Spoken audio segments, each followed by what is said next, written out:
Sejam muito bem-vindos ao canal Mesa de Debates. Eu sou o Guilherme e, nessa véspera de feriado aqui, vamos, continuar com a nossa programação, porque aqui no Mesa de Debates a gente, não para, de fazer discussões, seja feriado, seja alguns dias de final de semana, a gente precisa, discutir sobre a nossa realidade e a situação bem complicada na qual nós nos encontramos. Então, sem muita demora, hoje o tema, vamos falar um pouquinho aí de como que andam as coisas aí na educação do Rio de Janeiro, vai ser eu resolvi chamar alguns professores, nessa semana, e também numa outra semana também estou organizando mais coisas, e o primeiro convidado de hoje é o Máximo Lustosa. É isso mesmo o nome? Isso, Máximo Lustosa. Na verdade, você fez a pronúncia certa, né? Meu pai, quando colocou, era Máximo. Só que eu cansei de falar Máximo, aí eu deixei todo mundo chamar de Máximo mesmo, que já está resolvido já. Então, maravilha. Então, Máximo, por favor, se apresente. Então, meu nome é Máximo Lustosa, eu sou professor da Rede Estadual Pública do Rio de Janeiro. Eu tenho 2 matrículas, sou professor de espanhol e língua portuguesa, tenho 16 anos como professor de sala de aula. Antes disso, eu trabalhei na área administrativa de empresa privada durante 19 anos. Quer dizer, trabalhei na área administrativa não quer dizer que eu fui CEO, né? Quer dizer que eu fui office boy, gerente, coordenador. E aí há 16 anos, eu descobri que eu gosto... Quer dizer, eu fiz a faculdade de letras na UF, né? E descobri que eu gosto de dar aula e gosto de estudar. Aí eu fiz a primeira matrícula, fiz a segunda, e para manter o vínculo com a universidade, eu fiz um outro concurso público. Agora estou fazendo ciência política na Unirio, tentar ver se a gente entende alguma coisa, né? A gente estuda e vai tentando. Então, ano passado, um grupo de professores se reuniu e pensou em construir esse movimento chamado Bancada Docente.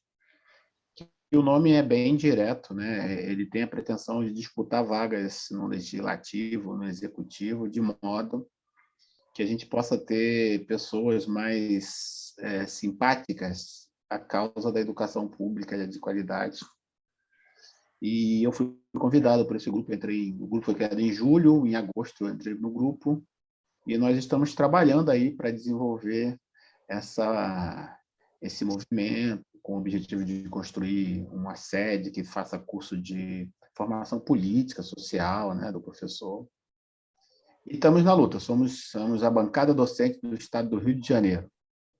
Maravilha, maravilha. Então, vamos, para a primeira pergunta, que é uma pergunta bem simples e bastante ampla. Como que estão as coisas aí na educação pública do Rio de Janeiro? Cara, o Rio de Janeiro, eu costumo falar de uma forma muito cruel até, né, que o Rio de Janeiro é o Brasil do Brasil, né? Assim, quando você pensa que o Brasil está ruim, o Rio de Janeiro com certeza está pior. Porque o Rio de Janeiro tem uma base, como é que eu vou dizer isso sem ser pesado? Uma base miliciana, né? Nós somos o estado que mais apoia o Bolsonaro em termos percentuais. Aqui no Rio de Janeiro, ele só perdeu em um bairro chamado Santa Teresa, em todos os outros bairros ele ganhou. E antes dele nós tivemos o Crivella, e antes dele nós tivemos o Pezão e o Itzel. Então, o que eu posso te dizer é que nesses últimos 10 anos, depois de 2013, né, depois da queda da Dilma em 2016, a gente só perdeu. A gente está desde 2013 na área da educação sem reajuste na parte estadual, pelo menos, né? Então a gente não tem reajuste, assim. E aí basta você pensar, né, Guilherme? Imagina, pensa na gasolina em 2013, né? Pensa no feijão com arroz em 2013. Agora pensa que você ganha a mesma coisa e você está agora em 2021. É essa a situação, né? É essa a situação que vimos. Inclusive, nos casos da educação pública de qualidade e vencedora, os projetos foram sucateados, foram abandonados, como Dupla Escola, Brasil-China, Brasil-França. Foram abandonados porque, evidentemente, não interessa ao poder público uma classe trabalhadora se desenvolvendo muito, né? Eu acho isso. Então, assim, para te dar esse panorama do Rio de Janeiro, embora eu só possa falar da rede estadual, eu acho que a gente está apanhando muito, muito, muito, muito.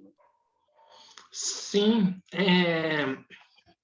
você citou aqui, né, que o Bancada Docente é um movimento para conseguir, né, um espaço aí no parlamento, na ALERJ, né, na Assembleia Legislativa do Rio de Janeiro. Eu te faço a seguinte pergunta, Máximo. Qual que é a relação dos parlamentares, né, do Rio com a categoria de professores? Então, tem uma questão básica que é o seguinte: nessas últimas eleições, um movimento que se chama de conservador, mas eu considero até meio reacionário, meio muito reacionário, tomou o poder, eleito, né, democraticamente, e eu tenho sentido um ataque a toda forma de educação, né, a liberdade de cátedra, né, a ideia da escola sem partido. E o que acontece é que hoje, no Rio de Janeiro, como nós somos minoria, né, nós somos uma grande maioria minoritária, faz sentido isso, a gente está lutando para sobreviver. Sobreviver em que sentido? Essa semana passada, eles votaram a reforma administrativa do Rio de Janeiro, do plano dos professores. E a gente está, como eu falei, quase 10 anos sem aumento. O que eles fizeram agora foi que a gente teve que abrir mão do triênio. Mas nós lutamos para não perder o triênio. Então, o que eles fizeram? Mantiveram o triênio para a gente, que já está dentro do concurso, né, que já é profissional, mas as futuras gerações vão ter que lutar por isso. O que significa, na prática, Guilherme, é que se ser professor, principalmente da rede pública, já não é algo atraente, tende a se tornar menos atraente ainda, se a gente seguir nesse caminho em 2022, 2024 e por aí vai. Então, o que a gente tem hoje de representante na Assembleia Legislativa do Rio de Janeiro, e eu falo especificamente da bancada que tem como na frente o deputado estadual Flávio Serafini, é ele lutando com um grupo, né, o Valdec, que é um outro deputado estadual, e mais uns 5 ou 6 lutando para manter o mínimo para a educação pública. Mas isso, enquanto você está tampando um buraco aqui, eles estão com capacidade de criar 200 buracos, entendeu? Que, na verdade, eu acho que qualquer pessoa que não tenha sido abduzida, né, está reparando que o Brasil está nessa situação. Você está lutando para preservar a floresta amazônica enquanto eles atacam no Pantanal Mato Grossense. Aí você vai para o Pantanal, aí eles tentam privatizar os lençóis maranhenses. Aí você luta pelos lençóis maranhenses. Então, assim, esses últimos anos têm sido de tentar sobreviver, meu caro. E acho que a gente está em minoria. Eles realmente são maiorias hoje. Eles conseguem aprovar um monte de pauta que o pior é que eu não sei nem se eu posso te dizer isso, mas assim, que algumas eles conseguiram fazer que até o professor, o funcionário público, hoje ele é visto como um inimigo do público, né? Como um malandro, né?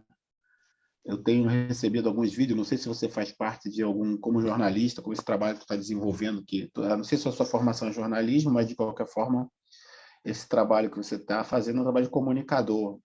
Então, às vezes, você faz parte de algum grupo bolsonarista, cara, e eu tenho recebido alguns vídeos que são depressivos, deprimentes, né?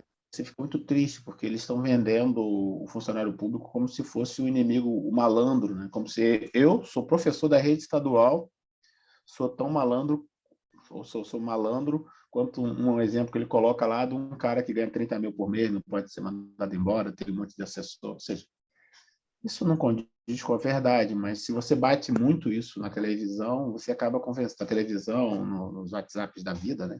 E nos canais que se interessam em vender essa avaliação, a gente acaba convencendo parte da população que a Terra é plana, né? E aí é lutar para evitar isso. Sim, ô Máximo, né, eu acho que tem uma questão aqui que a gente precisa conversar, né, é de como, né, atuar no parlamento, né, porque é o seguinte, né, você cita aqui, né, a presença do deputado estadual do Flávio Serafim, né, do PSOL, né, só que, né, Valdec do PT, né? quem? Valdec do PT. É o Voltec do PT, né? Mas só que é aquele negócio, né? O, quem defende os trabalhadores, ou quem tem pelo menos um mínimo de compromisso com os trabalhadores, está na minoria, né? Como, como atuar nesse sentido, né? E qual que vai ser a contribuição da bancada docente para as lutas, seja dos professores ou seja também de qualquer outra categoria? Então, bom, primeiro eu acredito no serviço público. Eu acredito no serviço público. Eu sei que nós temos problemas. Eu trabalhei 19 anos na iniciativa privada e também tinha problemas. Mas eu acredito no serviço público. A maior parte dos meus colegas de sala de aula, meus colegas professores, a maior parte é apaixonada pelo que faz, sabe da responsabilidade que tem com as crianças que chegam com a gente. E eu acho que nós somos minoria. A ideia da bancada é do mesmo jeito que eles têm MBL, vem para a rua, né? É construir um grupo de formação política, de estudar, de ler, né? De tentar debater, de estar aberto para o diálogo. Agora, Guilherme, é o seguinte, a gente, nas eleições de 2018, nós tivemos, eu vou chutar aqui os números porque eu sou péssimo em decorar números, né? Sou de humanas, né? Então, Eu também. sei lá, eles tiveram 60, 70 milhões de pessoas escolheram não escolher, né? E eu tenho feito um programa com o professor João César, que é um ser de luz da Universidade do Estado do Rio de Janeiro, da UERJ, e ele tem dito o seguinte, olha, se esses 70 milhões que não votaram escolher votar agora, muito provavelmente eles vão escolher não deixar o Bolsonaro ganhar de novo. Mas vamos fingir que eles fiquem isentos. O Bolsonaro ganhou com uma diferença de 13 milhões de votos entre o Haddad e ele, né? Então, a gente está acreditando que esses 13 milhões hoje já perderam parente na pandemia, sua qualidade de vida já piorou, e a gente vai conseguir ter essas pessoas mais aptas a um bate-papo, a tentar comparar a sua vida em 2012 com a sua vida em 2021 e perceber que fomos todos levados ao ódio e o ódio não nos levou a um lugar legal. Então, o que a bancada propõe se a gente conseguir colocar, aumentar, né, o que é hoje a oposição, e eu espero que Papai do Céu nos ajude em 2022 nós não sejamos oposição e que tenhamos condições de reverter o que o que destruíram, né? O que foi destruído. É óbvio que, como eu estou chegando aos 50, a gente já não tem mais uma imaturidade de pensar que construir é tão fácil quanto destruir, né? Eles, com certeza, se eles perderem as eleições nos últimos meses, vai ser um cenário de destruição total do que eles puderem assinar nas últimas horas e liberar nas últimas horas, né? A gente tem uma população civil esquisita sendo armada aí. O que essas pessoas estão fazendo com tantas armas? Não sei. Mas, de qualquer forma, passar dessas eleições, a gente tendo de novo maioria, aí a gente tenta reconstruir o caminho que a gente estava indo, né? Não sei se você reparou, na sexta-feira da semana passada, sexta-feira passada, cortaram mais 500 e tantos milhões da ciência e tecnologia, né? Ou seja, a ideia é deixar o país de joelhos. Agora, por que alguém faz isso, né? Por que deixar o país de joelho? Não, não se pode dizer que não se tem dinheiro, porque não é isso, não é isso, né? Então, aí, pagando 2 bilhões para manter, aprovar emendas, para aprovar projetos que só ajoelham mais ainda, pai. Então, não sei se eu respondi, Guilherme. A ideia é que a gente possa engrossar o caldo dessa turma que quer reconstruir o país dentro de uma proposta de diálogo de novo, né? Tanto que esse projeto que eu tenho com o professor João chama-se Éticas do Diálogo, porque é eu acreditar que você quer conversar e que você não está manipulando para poder se dar bem, nem eu, e a gente assim consegue ter um diálogo mesmo, né? E aí a pergunta que eu faço, né, qual, né, para vocês se candidatarem hoje no Brasil, vocês precisariam estar num partido, né? Qual partido que vocês estão? Então, a bancada não tem partido, né? A bancada ela tem afinidades. Então, assim, a gente lá hoje, a gente tem dois candidatos a candidatos a candidatos, né? Porque você sabe, você passa por um crivo dentro da bancada, aí você passa por um crivo no primeiro momento dentro dos partidos, e aí só em maio ou junho do ano que vem é que se decide se você conseguiu ser aprovado no concurso para candidato.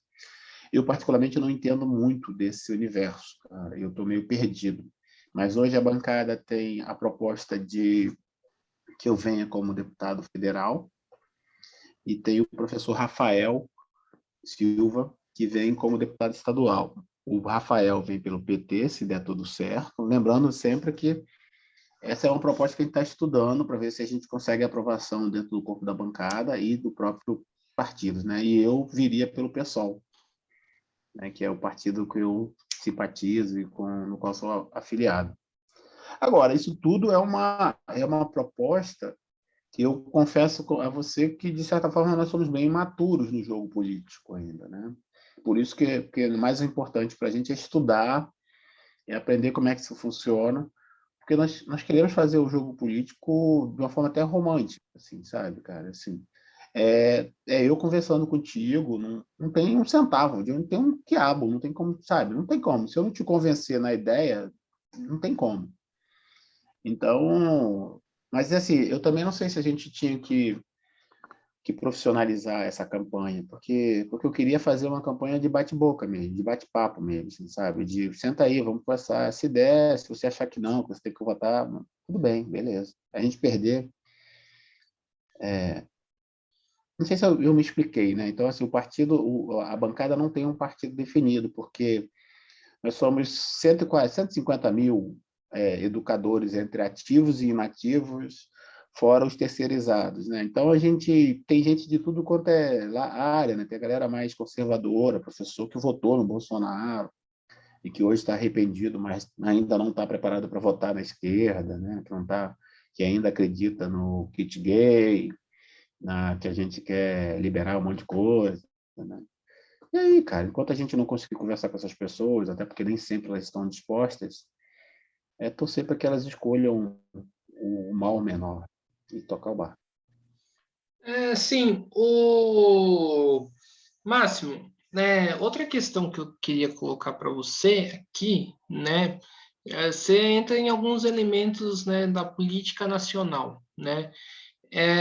Você, assim, tá certo que isso daria um tema para mais uma entrevista, né?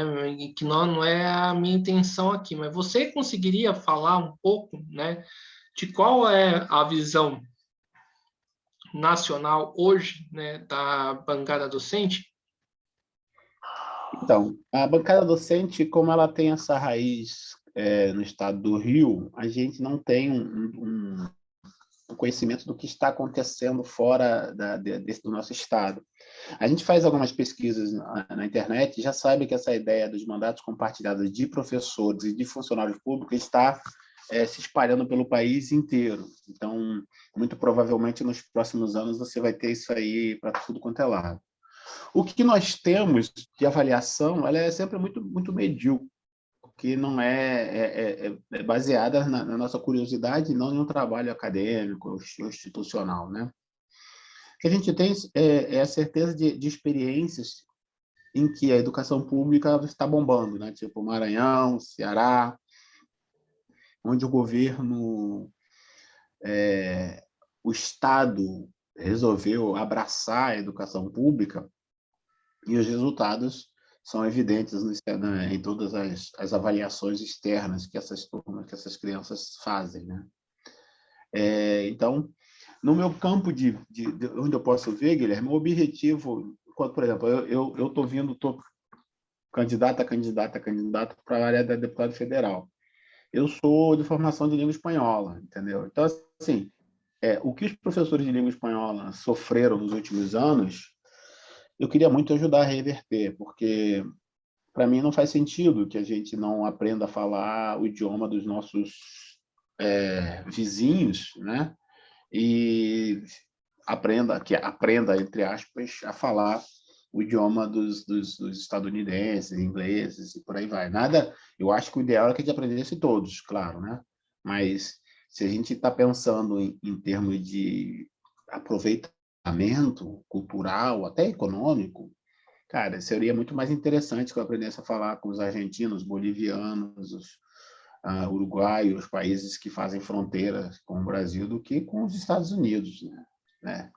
E veja, por favor, não estou dizendo que a gente não tem que aprender inglês, porque eu acho que, infelizmente, inglês é moeda de troca, mas é muito mais do que um meio de ganhar dinheiro, né? Um meio de se aperfeiçoar como ser humano, né? Aprender o idioma do teu vizinho, né? Então, na esfera, na área federal, o que eu gostaria muito era de lutar para que a gente pudesse voltar a ter o espanhol como um protagonista. Ô, Máximo, é o seguinte,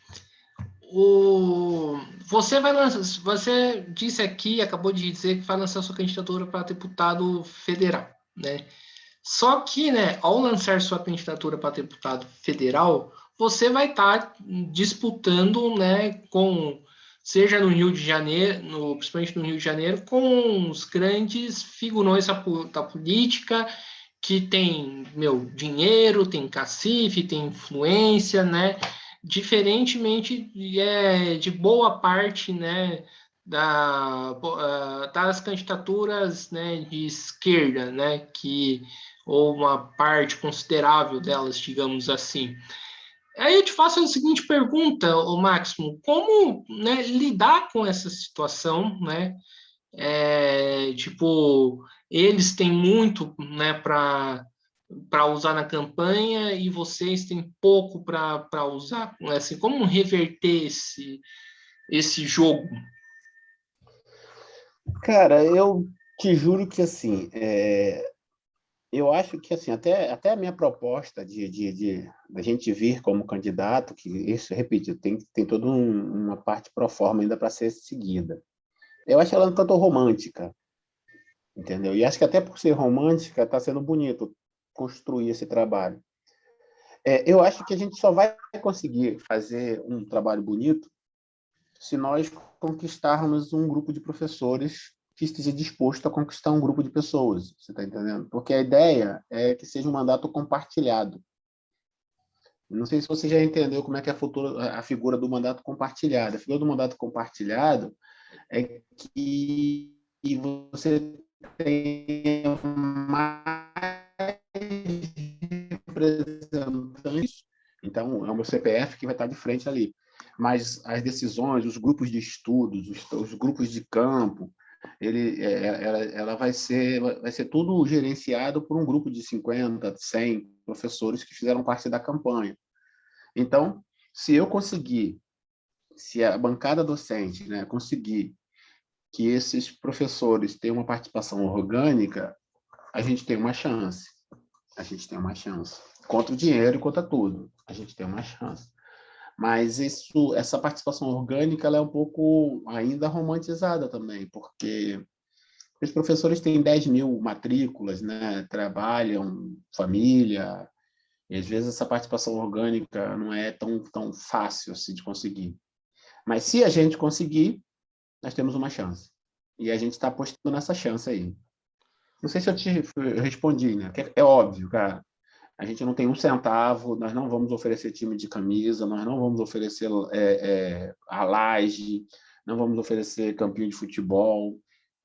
Não é isso. A gente vai oferecer ideia e pedir para vir com a gente. É o que a gente tem. Sim,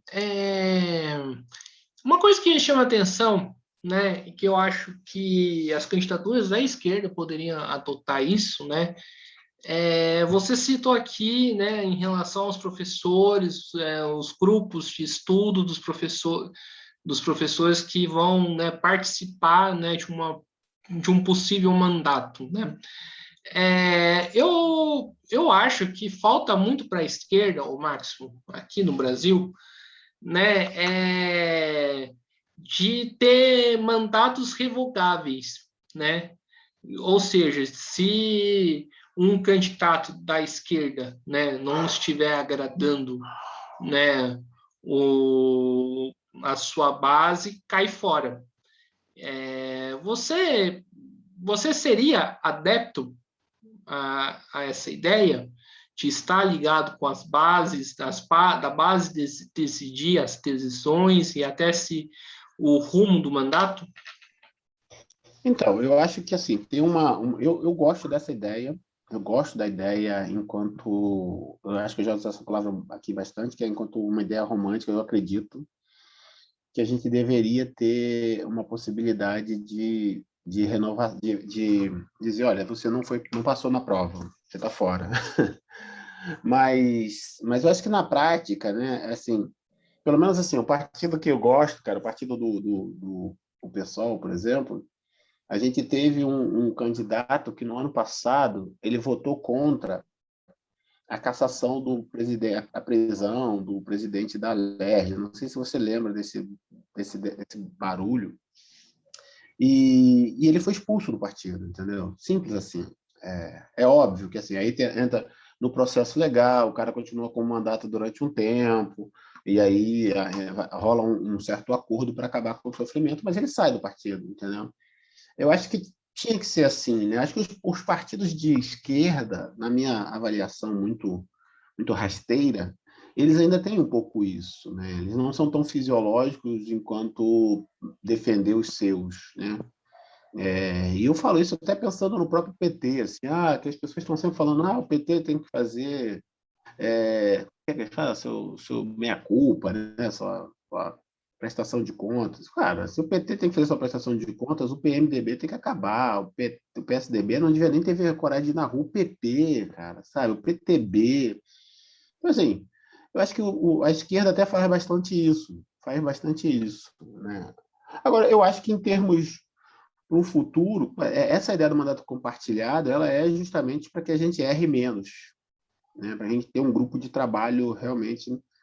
Mas é difícil, cara, muito difícil, porque eu gosto muito eu jogo xadrez, né? Eu jogo mal, mas jogo xadrez. E tem certos movimentos que eles implodem os partidos, você entende? Assim, você fala, por que esse cara está fazendo isso, cara? Por que ele está fazendo isso? Vou te dar um exemplo. Eu participei de um debate uma vez, só com pessoas de esquerda. E aí um professor perguntou se estava no projeto do candidato oferecer plano de saúde para os professores da rede pública. Aí eu falei, cara, ou esse cara não entendeu o manual de sobrevivência na selva, ou ele enlouqueceu. Porque, você está entendendo onde eu estou tentando chegar? Assim, se eu vou oferecer saúde privada para o professor da rede pública, por que eu não posso oferecer essa educação privada para todos os servidores da rede pública? Então, assim, o professor que estava participando, ele não percebeu que ele está ele atacando a saúde pública porque ela é ruim, bota isso entre aspas e muitas aspas, ele também está atacando todo o serviço público, do modo geral. E às vezes o cara faz isso na melhor das intenções, você está entendendo? Ele faz isso porque ele realmente acha que a situação da saúde pública está ruim e o professor adoece e não tem para onde ir. Só que o nosso objetivo é lutar para que a saúde pública volte a ser poderosíssima, que o SUS seja o melhor sistema de saúde do mundo. Continue sendo. E ele não conseguiu chegar nesse alcance. Não sei se eu me fiz entender, entendeu? Então, a renovação eu acho importante. Mas, por exemplo, aqui no Rio a gente tem umas figuras lindas, cara, como seres humanos, assim, sabe? Chico Alencar, Eliomar, são pessoas que estão na luta aí e você encontra o cara no mesmo lugar há 20 anos, sabe? E ele fala, cara, até tá pena, porque eles precisam parar para poder curtir a família. Mas o símbolo dele é tipo a Erundina, sabe? Erundina.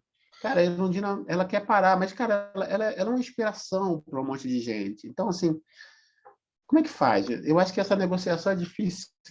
Não sei se eu respondi a tua pergunta. Entendi, respondeu. Tem um projeto, você é professor, né? E tem um projeto na Argentina, né? Que aqui no Brasil, que também aqui no Brasil, né? Que todo político, né? Todo funcionário de alto escalão ganhe um salário de professor, que um salário de professor seja um salário estabelecido pelo DIES, ou seja, toda a casta política, né? Não sei se esse termo é correto, né? Todo o judiciário ganhar um salário É de professor, maravilhoso. Seria ganhar um salário, maravilhoso. ganhar um salário de professor, né?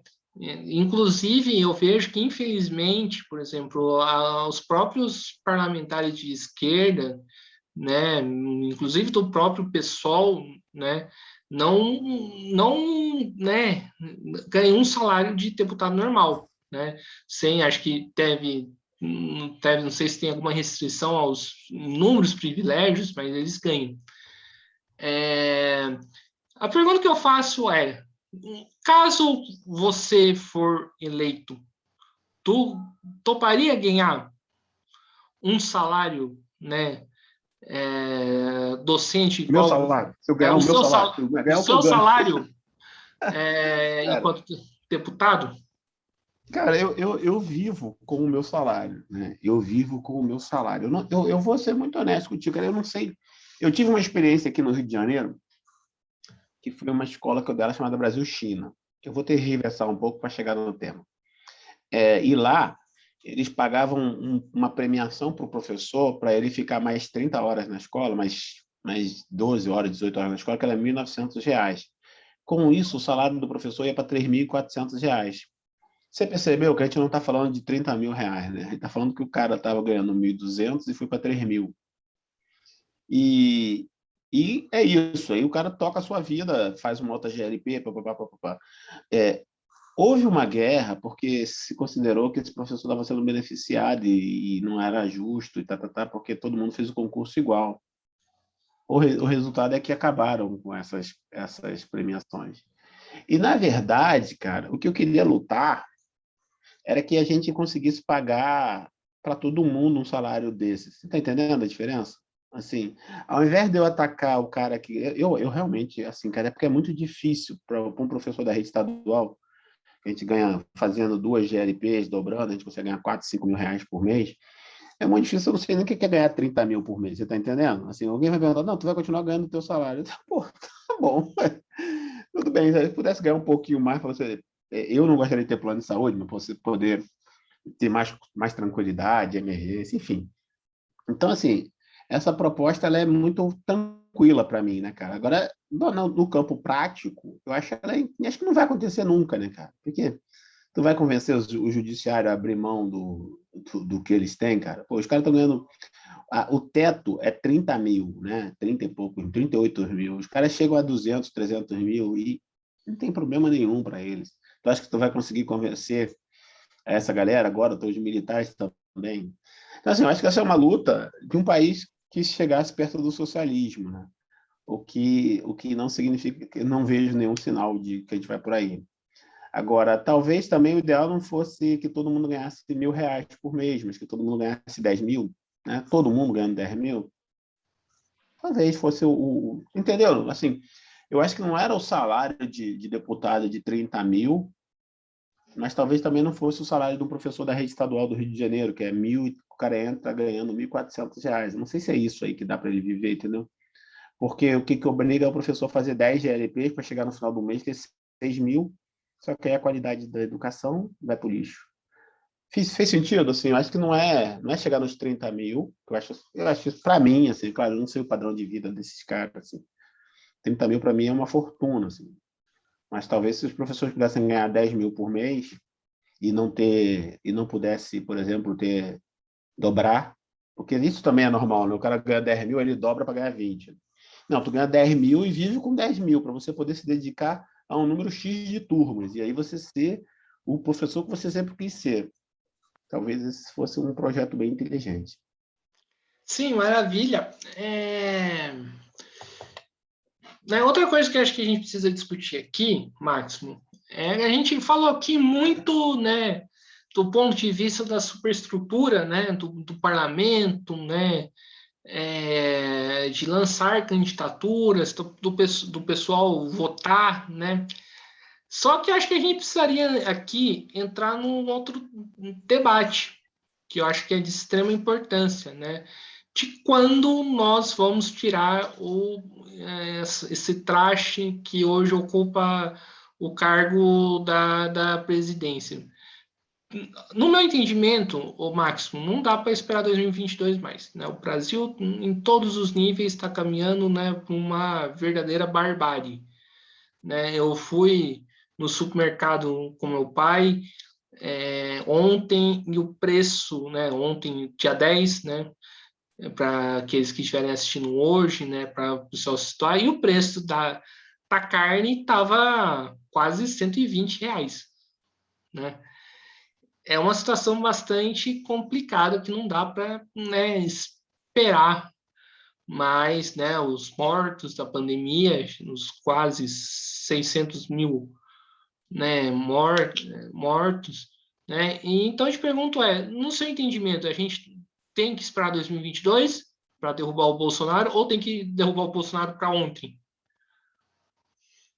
Cara, por mim, o Bolsonaro caía em 2019. Por mim, ele nem entrava, entendeu? A questão é que eu acho que nós não temos força. Porque o jogo político, do jeito que ele foi montado, o Bolsonaro tem um corpo político com ele, né? O cara lá da Câmara dos Deputados, ele não vai sair de cima, ele não vai, ele já falou que não vai, então a gente vai ter que entubar. O Supremo Tribunal, né, através de eleitoral, não acho que está com força, porque eu acho que a gente tem que entender isso de uma forma madura, que assim, existe o legal e existe a força política. Se você não tem a força política, eles conseguem colocar um ex-presidente na cadeia. Se você tem a força política, você pode ter 4% de aprovação, você tem 96% de reprovação e não conseguem o teu impeachment, porque você compra os deputados. Né? Então, assim, a força política do Bolsonaro, ela está gigantesca ainda, mesmo que ele esteja vendendo o país. Porque eu acho que para ele tanto faz vender o país. Ele e os filhos dele já estão muito bem de vida, obrigado. E foi para isso que ele está lá, é para isso que ele está lá, para ajudar os dele. A população acreditou nisso. Assim, por mim, ele caía amanhã, mas olhando na forma prática, cara, olhando da forma prática, eu tenho medo de 2022. Eu tenho medo de ele vai perder as eleições, evidentemente. E se o acordo que for montado não for muito bom, eu tenho medo do que vai acontecer, porque não sei se você teve a oportunidade de assistir o Greg News de sexta-feira. Tu assistiu? Não, Não sei se inclusive é assiste uma o boa Greg News. sugestão para mim. Eu vou procurar assistir, mas se quiser tal um spoiler, pode Ele dar. fala sobre os CACs, né, que são os centros de armas e treinamento. Pá. Cara, esses negócios espalharam-se pelo país de uma forma alucinada. E aí o cara se coloca lá como é um troço tão assustador que, assim, se eu te falar, parece que é uma criança de 12 anos que montou o roteiro. Mas, assim, o Brasil está com um surto de javaporco. E aí é o único animal que o IBAMA autoriza a caça. Então, para caçar javaporco, foram criados os clubes de tiro. Né? E aí, aquele clube de tiro que a Adélia esteve lá, com o filho do Bolsonaro também estava lá, blá, enfim, essas histórias todas que você já sabe. Só que aí, de repente, tem javaporco no Brasil inteiro. Você está entendendo a dimensão do buraco que a gente está? Então, assim, a minha preocupação é que ele é um cara que ele não tem pé de barro, né? Ele é todo de barro, a família é de barro, tudo é sujo. Então, se a lei tiver consistência em 2022, terminado o mandato, terminado a prerrogativa política que eles têm, o foro privilegiado, ele começa a responder direto. Em tese, por tudo que a gente viu aí, né? Cloroquina, papapá, ele deveria ser preso rápido. E os filhos dele também. Um garoto de 19 anos tem uma casa de 4 milhões de reais. Trabalhando com o que tu está fazendo isso? Então, assim... Enquanto isso, eu moro com meus pais. Exatamente, exatamente. E aí a pergunta é, o que tu está fazendo? Só que ele deveria ser preso, mas essa é a força política dele, né? Ele vai negociar a saída das peças. Como é que vai sair? E a gente vai ter que pensar muito nisso. Por mim, meu amigo, ele se cair amanhã, eu ia ficar feliz da vida, assim. Ainda que eu acho que os seguidores dele mais alucinados vão aloprar. Maravilha, tá certo. Ô, Máximo, né, você falou da força política, né? Assim, o que eu penso, né, que, assim, analisando também um pouco mais de fora, né, eu fui militante partidário por um tempo, depois, né, agora eu estou seguindo esse projeto de maneira independente, né, o que eu vejo aqui, ô Máximo, é que a esquerda poderia dar um pouquinho mais de si, né, nessas mobilizações contra o Bolsonaro do que ela dá, de fato, né? Porque assim, né? Você fala de força política, né? Eu particularmente acho que se a gente tivesse conseguisse fazer uma greve geral, inclusive eu discuti isso com alguns militantes do próprio PT. Se a gente conseguisse fazer uma greve geral, né, eu acho que a gente estaria numa situação muito mais favorável, porque a força, inclusive força política que tem a mobilização dos trabalhadores é muito forte, né? Você acha que a esquerda poderia dar um pouquinho mais de si nessas mobilizações, né? Porque se tem pressão, se tudo para, né? Eu acho que talvez a gente conseguiria, né, tirar esse cara daí. Então, Guilherme, eu tenho... Eu não sei muito bem. Eu acho que desde 2012, 2013, eu li um livro da Eliane Brum, não sei se você teve a oportunidade de ler, que é Brasil, um construtor de ruínas, e o próprio livro do professor João César, né, que é o Guerra Cultural, também o livro da Gessé de Souza, do juiz Rubem Casara. Enfim, essa galera que eu estou lendo para tentar entender o que aconteceu, o trem que nos atropelou, né? O que eu tenho sentido, cara, é que nós, de certa forma, esquerda, nós perdemos as ruas. A nossa capacidade de mobilizar as massas foi passada para a direita. E como é que isso aconteceu? Aconteceu porque de 2002 até 2014, a esquerda deixou de ser oposição, né? Então, os jovens cresceram com a esquerda sendo situação. E eles se revoltaram contra a situação, que no caso era a esquerda, que era o PT. Aí você imagina que o cara, em 2002, tinha 5 anos, em 2012 está com 15, em 2014 está indo para a rua com 17, em 2018 vota no Bolsonaro. Os pais dele passaram fome, ele é o primeiro da família a entrar na faculdade, mas ele não tem a história da fome, né? Ele não sabe que ele entrou na faculdade porque foram criadas 16 universidades federais, 500 unidades federais de ensino médio. Enfim, o cara só tem a narrativa que passa na televisão, desde que ele tinha 5 anos de idade, da corrupção do PT. Né? Quem me vê falando assim, não, um defensor do PT, não é isso, sim. O que eu estou dizendo é o seguinte, e depois que eles ganharam essa população, cara, tá muito difícil trazer essa população de volta para a gente, né? O Mano Brown tem falado muito isso, né? Que a gente precisa voltar. Como faz, cara? Eu acho que é isso, a esquerda precisa construir canais para cada vez conversar com mais pessoas, entendeu? E talvez aí nos próximos 2, 3 anos a gente consiga ter rua, mas eu acho que hoje você está certo, mas eu acho que hoje é fraco, entendeu?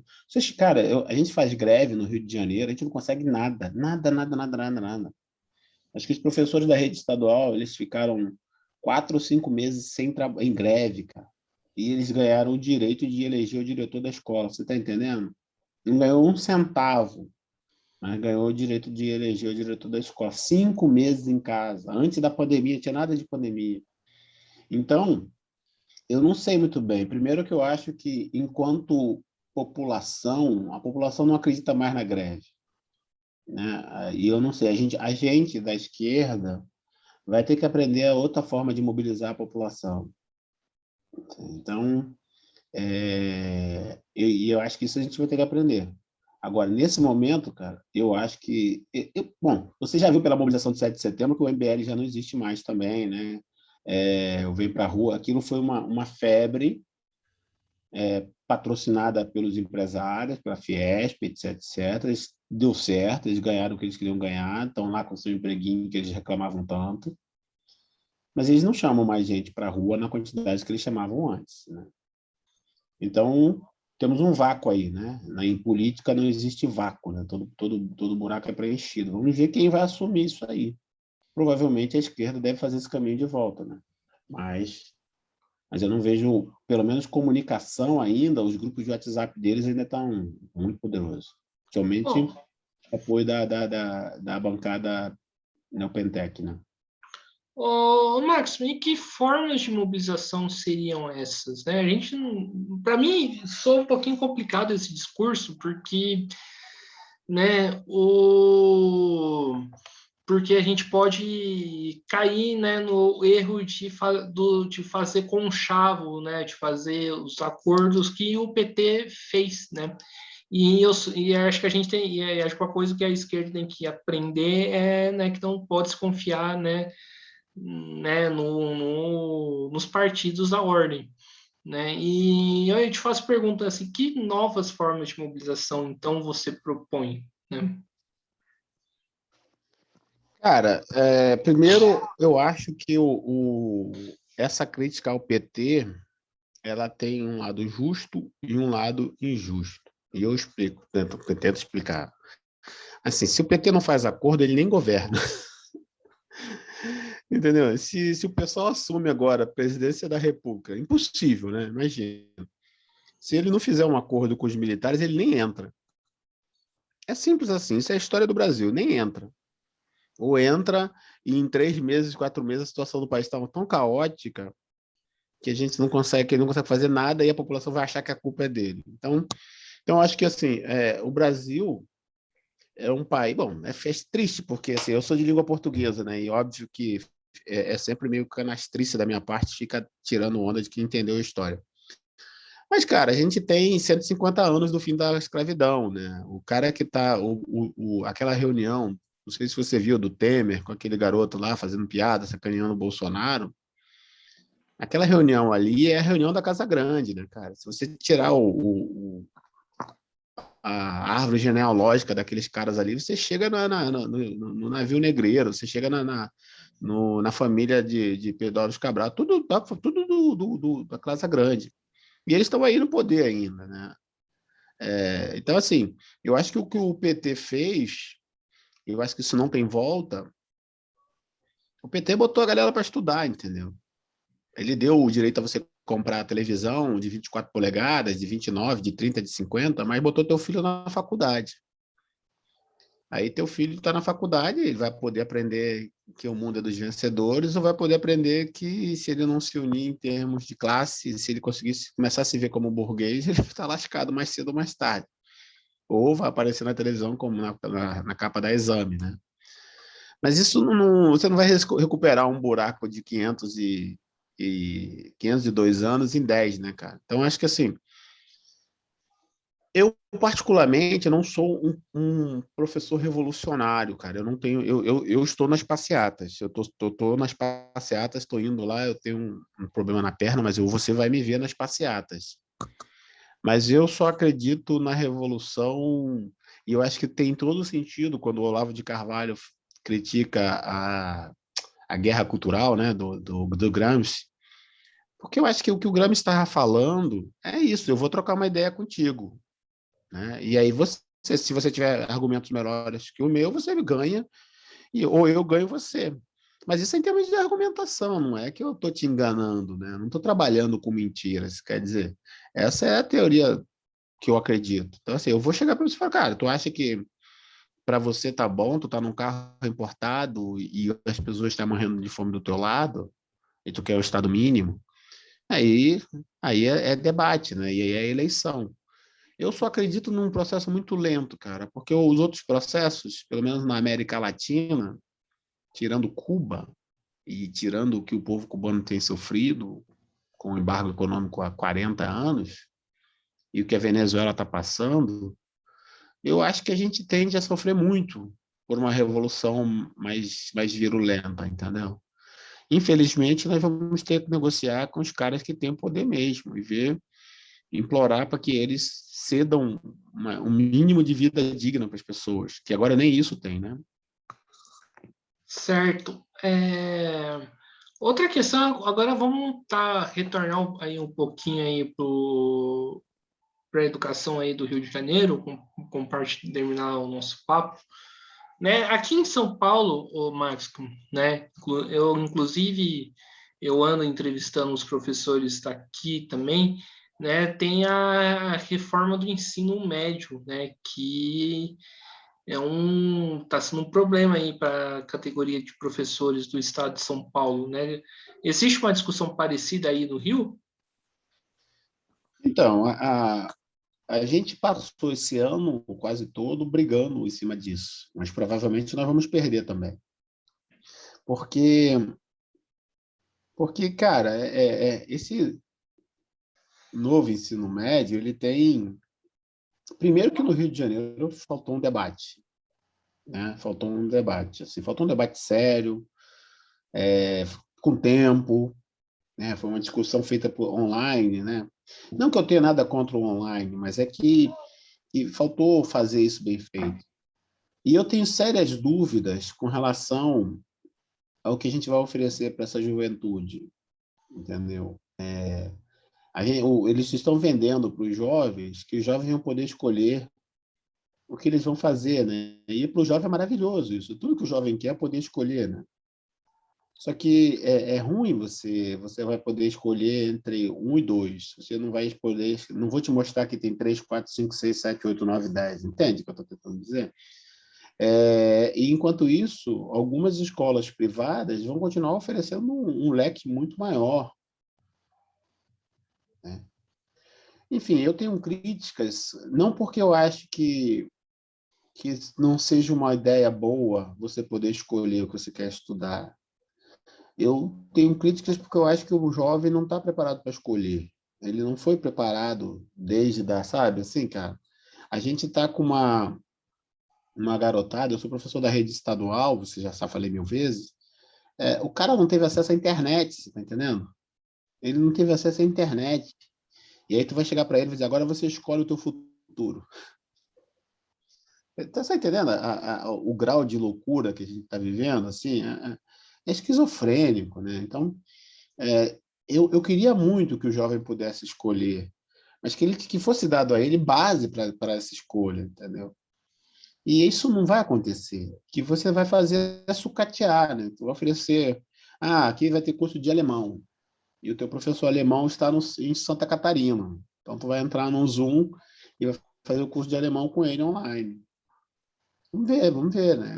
Não tem dado certo. A aula online para os meus alunos não tem dado certo. Mas eu acho que a gente não tem força para barrar isso também. Lamento.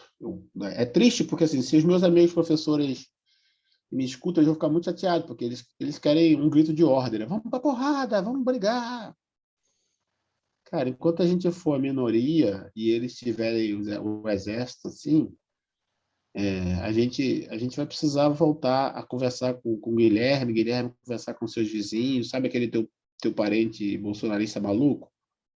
Vai ter que voltar nele, não tem jeito, entendeu? Não tem jeito. E você fala aqui, né, né, retomando mais a discussão mais política nacional, você fala aí de força política, mas como que você avalia, então, o papel dos sindicatos, né? Você acha que aí no Rio de Janeiro vocês são representados pelo CEP, né? Eu sei isso. Pelo CEP. O sindicato tem cumprido o seu papel ou você acha que não? E o que eles poderiam fazer? Cara, eu acho que o sindicato, o CEP é fundamental. O CEP é um sindicato fundamental. Assim, eu bato palmas para o CEP. Agora, eu acho que o CEP, como uma política, né, cara, ele tá pagando por uma propaganda de descredenciamento. Deixa eu ver se eu me faço entender. Você construiu um discurso de 2013, né, até 2016, que era sem partidos, né? A luta sem partidos. Não, partido, papapá. Então, assim, você estava despolitizando a política. Mas óbvio que essa despolitização do movimento Vem para a Rua, do MBL, é uma despolitização para inglês ver. Depois eles entram num partido e se elegem. Mas uma galera acreditou nisso. Então, você trabalhou com um desmonte de uma luta. E eu acho que o CEP ele foi também desmontado pela própria categoria durante um tempo, que não estava mais acreditando nas lutas, etc, etc, etc, etc. E eu acho que o CEP só é forte se os professores voltarem a acreditar na luta, entendeu? Se o professor fortaleceu, se o professor, ou se o trabalhador fortaleceu o seu sindicato. Agora, é óbvio que o sindicato, assim como qualquer relação humana, ele é atravessado por políticas. E aí você tem que ter tempo, paciência, para poder entender as engrenagens e jogar o jogo e construir o teu projeto de país, de luta. Só que a maioria de nós não tem tempo para isso, né? A vida sindical, ela exige que você tenha tempo. Eu participei de uma reunião sábado com o núcleo do pessoal aqui da onde eu moro, aqui, né, na Tijuca. Cara, foi maravilhoso, sabe? Mas eram só jovens, 25, 30 anos. Porque você pega a tua energia e canaliza para isso. É um pouco mais difícil quando você já está com 30, com 50, família, sabe? Então, eu acho que nós precisamos fortalecer o sindicato e precisamos nos politizar mesmo. Acho que todo jovem tem que entender, tem que procurar. Por isso que eu acho que o sindicato ele poderia fazer cursos, sabe? Cursos presenciais e não presenciais, e online, sabe? Quase como uma escola de formação. E que fosse aberto, inclusive, como o sindicato do CEP, por exemplo, tem 150 mil, representa 150 mil professores, que vai ter professor de esquerda, direita, centro, que fosse aberto com um debate honesto, correto, sem violência. Claro que eu estou idealizando também, porque a gente sabe também que a política é uma forma de guerra. Mas eu acho que esse é o caminho do sindicato, é voltar a fazer o ABCD, né? Vamos lá, gente, vamos começar tudo de novo. Vamos lá, você trabalha, salário mínimo, te dá direito a fazer o quê? O que sobra tempo para estudar? Por que não sobra tempo?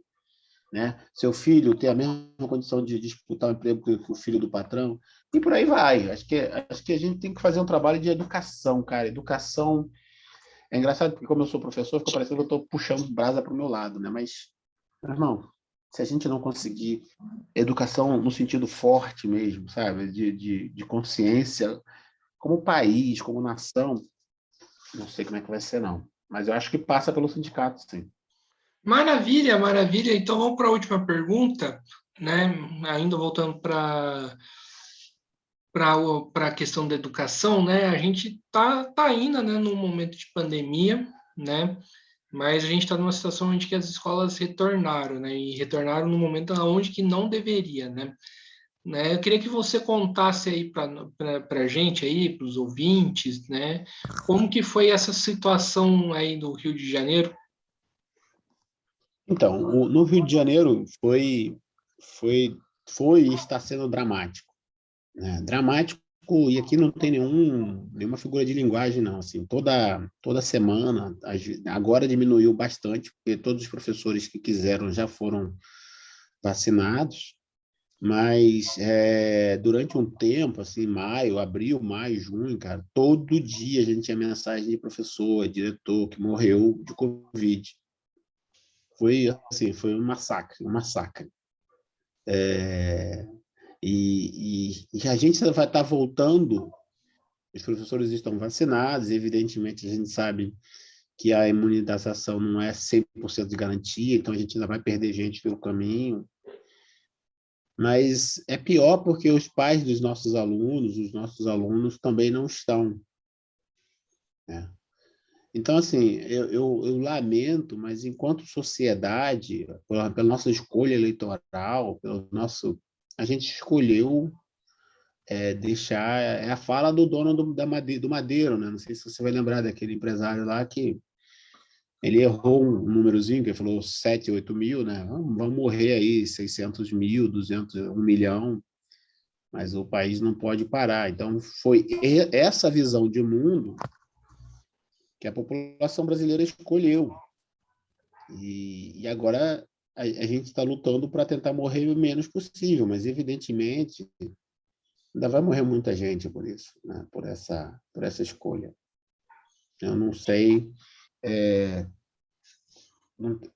o que a gente conseguiu através da oposição aqui no Rio foi adiar, porque pelo governador a gente tinha voltado em maio, sabe? Assim, já tinha voltado há muito tempo.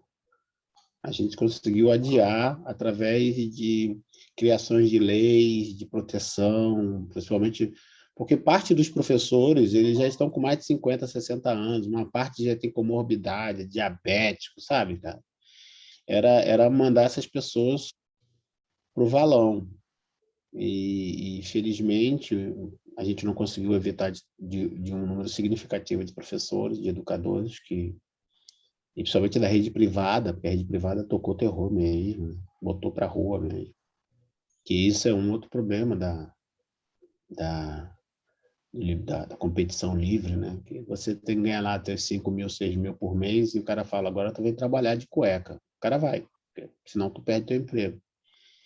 Mas o que foi possível fazer para minimizar foi criar leis que protegessem as grávidas, os professores com comorbidades. Infelizmente, meu amigo Guilherme, não é o mundo que a gente sonhou, é o mundo que dá para jogar pela escolha que a maior parte da população fez, né? A parte que ganhou o voto.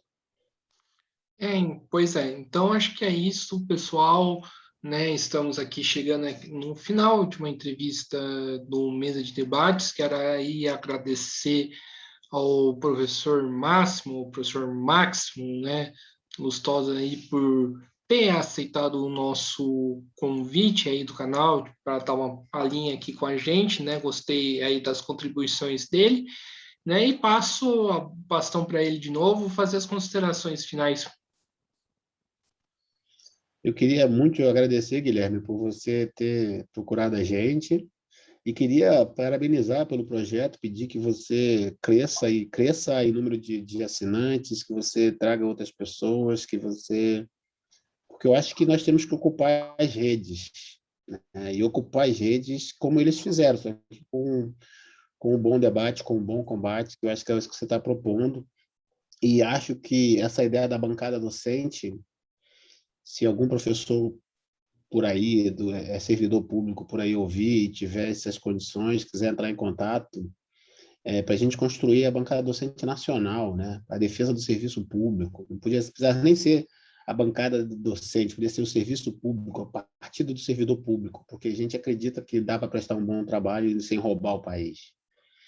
Então, queria te agradecer e que você continue aí, não perca a vibração, não, continue tocando o barco, porque que é isso aí, a gente vai apanhar, mas a gente vai continuar. Obrigado. Então é isso aí, né?